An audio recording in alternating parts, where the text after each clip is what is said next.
Alright guys, it's about that time again where I give you 5 bad habits to improve your Smash gameplay. If you haven't checked out part 1 and 2 of this video series, I would strongly recommend it. The habits that I go over here, just correcting them slightly, you will see significant improvements in your gameplay, whether you're competitive, play on Elite Smash, or just play with your friends casually. Bad habits that I notice in tons of players go a long way. So let's get right into it, shall we?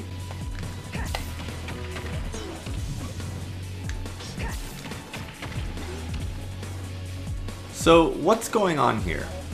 If we notice, Captain Falcon is 100% shielding this move, right? Falcon is shielding the down smash. Then you notice that Falcon lets go of his shield to either try to jab or grab Zero Suit Samus after the down smash. But what is wrong with this situation? There's something very wrong. Down smash is a safe move on shield.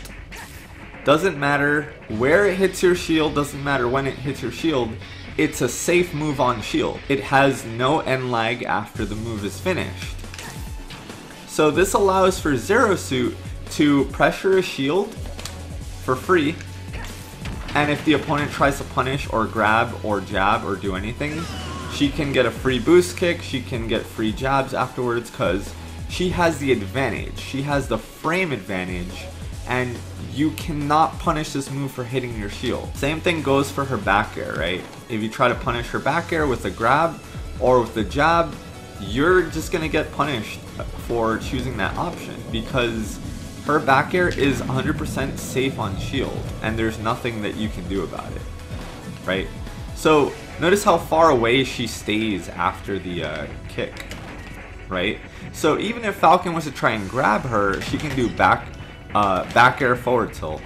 And if Falcon lets go of his shield, he gets punished. Something that I see time and time again, and something that I use against a lot of players, is I'll use a safe move on their shield and I'll notice that they try to punish me, and as soon as I see that, I forward smash them or I get a really big hit and I close out their stock and they're just like, whoa, what happened? If you find yourself in this position often, you have to make a list in your head or on paper. I used to have one on paper when I was playing Brawl, which moves are safe on shield and which moves are not safe on shield. Whenever something unsafe hits your shield, you know to punish instantly with an out of shield option or with a shield grab. And if something is safe on your shield, then you know that your opponent has the advantage and you have to respect the situation. Stay in your shield. Maybe jump out of your shield or try to figure out what they're gonna do next. You can try rolling out of your shield, but I wouldn't always recommend this because it can get predictable. Either way, you guys have to distinguish whether a move is safe or unsafe on your shield, and you can either look at the frame data if you know how to interpret this, or just by trial and error, you know, just by playing the game constantly, trying to punish things, and then continuously getting punished for the same thing over and over, you'll kind of realize, okay, that's safe, I probably shouldn't try to punish it.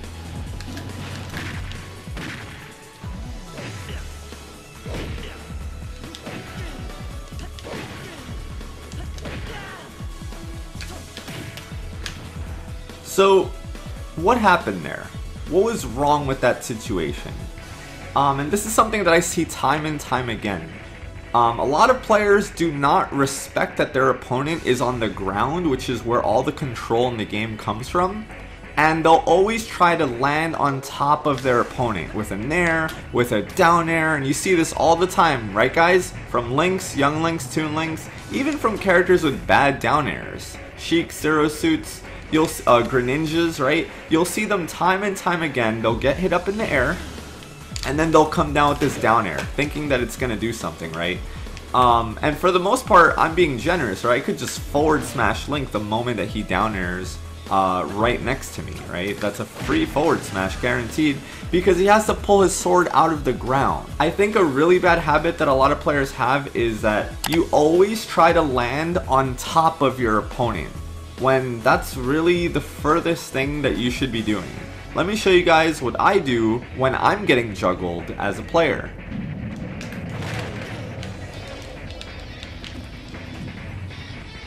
I'll go to the ledge, like first and foremost, or I'll just go off stage. And notice how I'm fast falling too, right? Like, Donkey Kong's hitting me up high in the air, and I'm not landing on top of him. I'm actually trying to drift away and go off stage. And I'm doing it very, very quickly. Very, very quickly. I'm fast falling. I'm not trying to, you know, land on top of DK. And I'll usually hold on to my jump in case I need to use it and DK like will jump after me, but I tend to not try to land directly on top of my opponent because first of all, the ledge has invincibility, so you're going to be invincible here, and you're honestly going to get taken into that position anyway, right? So if I keep trying to land on top of Donkey Kong, he's going to keep up tilting me, up airing me, and guess what? Eventually, I'm going to end up here anyway, right? I'm going to go off stage because he's going to smack me over there.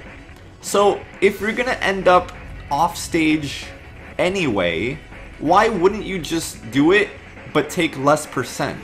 You just get hit once, go off stage, go to the ledge, and now you reset to neutral. Whereas if you keep trying to force the situation, landing on top of your opponent, you're going to get hit up. You're going to get comboed. Now you're going to come down with the down air. You're going to get re-comboed. You're going to come down with the down air, get punished for that again. Now you're off stage and now you're on the ledge. But you just took 70 more damage than you normally would have taken.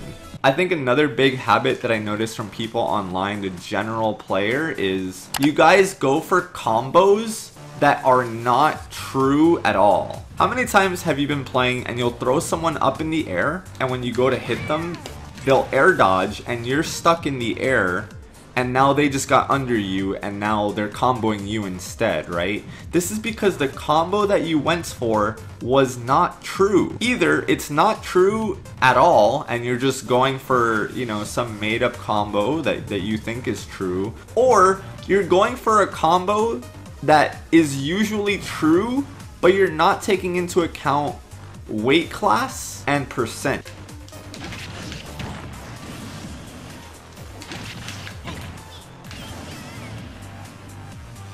So if you notice, I went for the same combo that KO'd on Donkey Kong as I did on Pichu.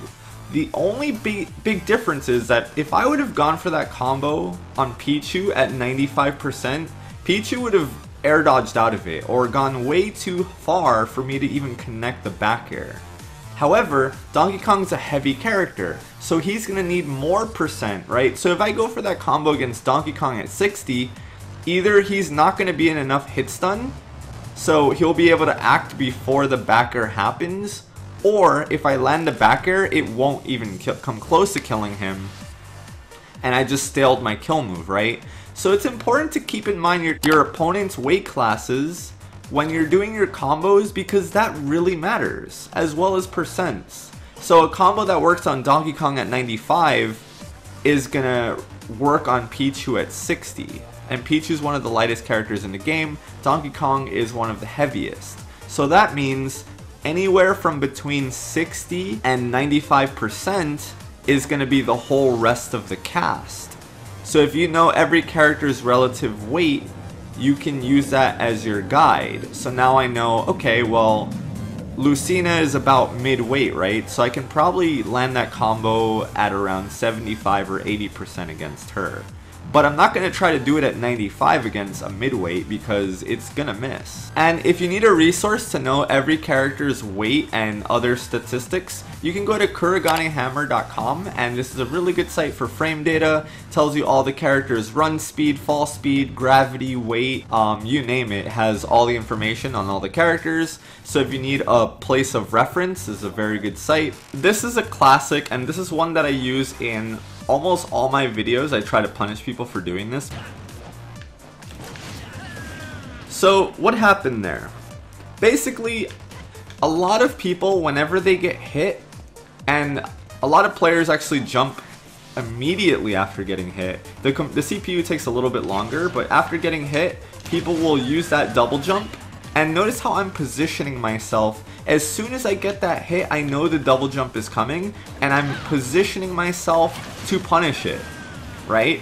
And this is called reading double jumps. This is something that I think almost nobody on Elite Smash does, unless it's like a top level player. This is something that people online get away with time and time again against other online players, but in tournament, players are going to be so used to this habit that they're not going to let you get away with it. So this is something that you can start doing to get more KOs and also just to check your opponent. It's just a way to keep people in check when they think they can jump freely or do whatever they want to get around your pressure, but in reality you're waiting for the double jump and you're just ready to punish it. So every time that you throw someone up in the air, try to scout their double jump, because a lot of the times people will double jump almost immediately, and obviously keep doing it if you're not getting punished for it, but I just mean to say that you guys need to start looking for double jumps a little bit better and reading the double jumps on your opponents, and I guarantee you, you're gonna get so many more KOs off of this. It's just such a good strategy. Also, what it does is, even if Fox isn't at kill percent yet, guess what? I can throw him off stage, find a double jump, and now he has to recover with his up B, and then I can go and counter that, right? So I know he doesn't have a double jump anymore, and it sets me up in the perfect position to still get the KO. So you need to read double jumps from your opponents, at least be aware of this concept, so that you can start putting your opponents in worse positions.